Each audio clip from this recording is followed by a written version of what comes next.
Shabbat Shalom. I'm a big believer that the Torah is not random.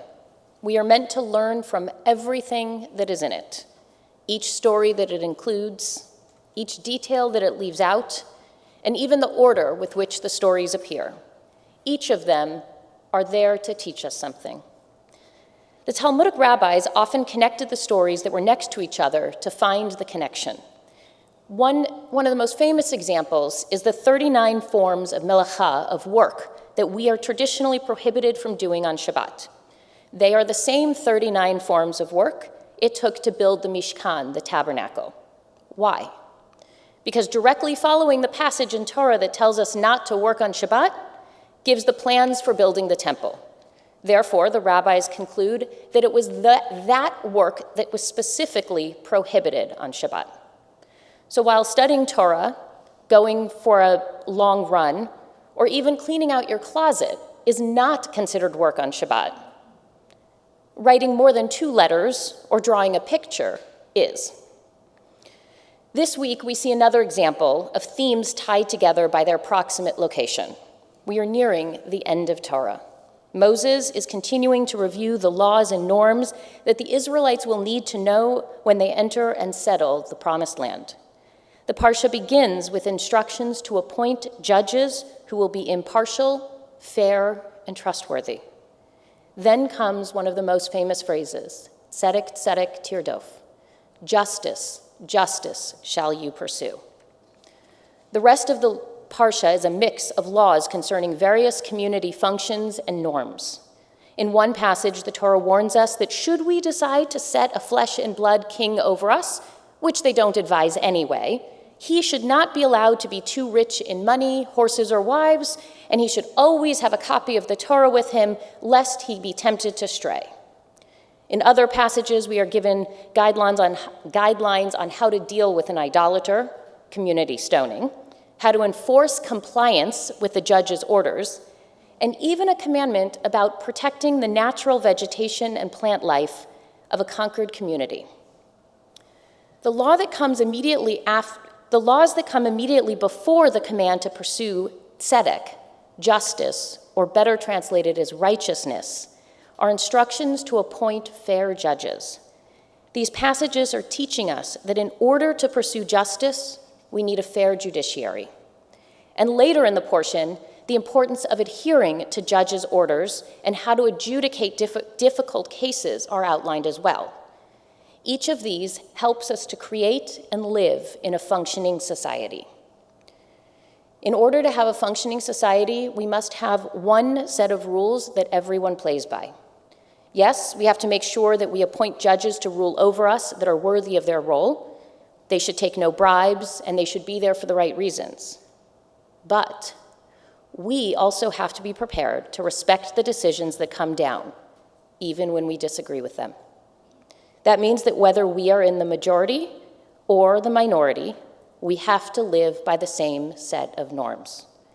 This is foundational to society, and this was outlined far before the concept of democracy. By associating the command to pursue justice with the instructions of having a functioning judiciary and society, the Torah is reminding us that all are obligated to pursue justice or righteousness to make this world better than it currently is.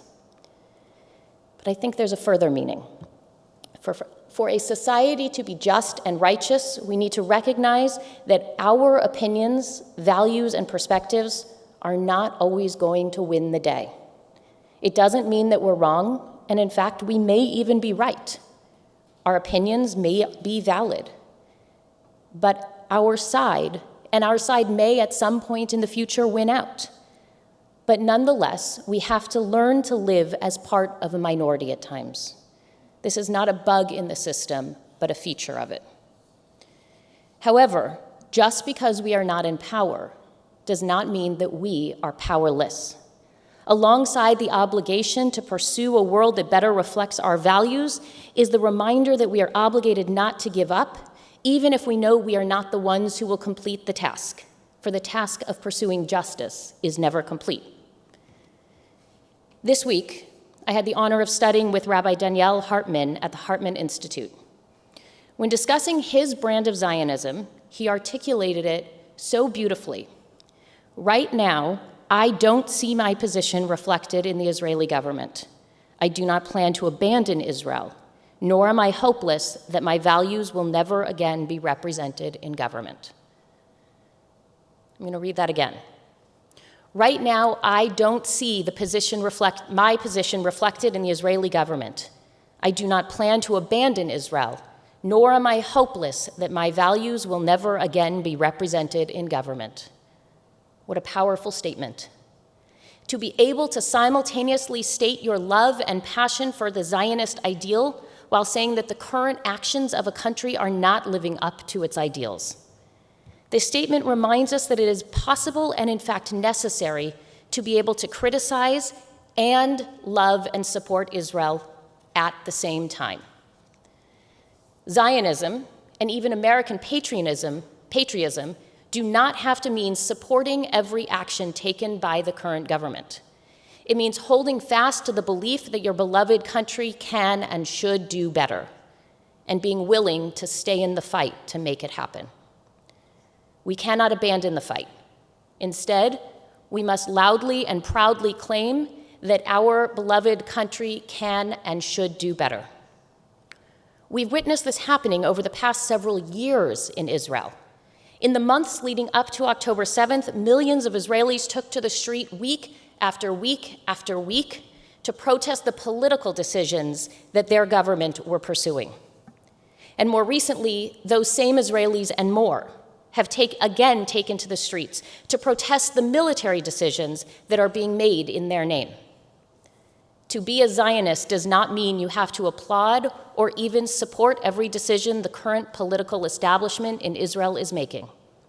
You can vehemently disagree with Israel's actions while still supporting Israel's right to exist as a homeland. It may be easier to think about it in terms of America. Let me ask you a question. How many of you have disliked, disagreed, or even disavowed one of our past 4 presidents?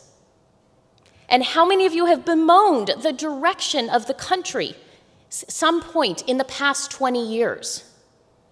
Regardless of which administration you felt was off the derech, off the path, did you ever argue that because of that specific administration and the decisions they were making, that America had lost its right to exist?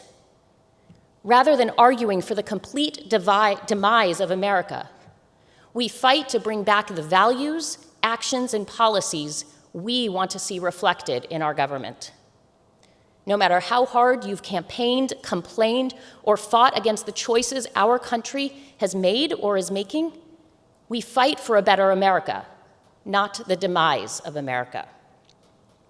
Tzedek, tzedek, tirdof. Righteousness and justice shall we pursue. When we don't see our values reflected in government here or Israel, we are obligated not to give up, but to continue to fight for the kind of world we want to live in. Shabbat shalom.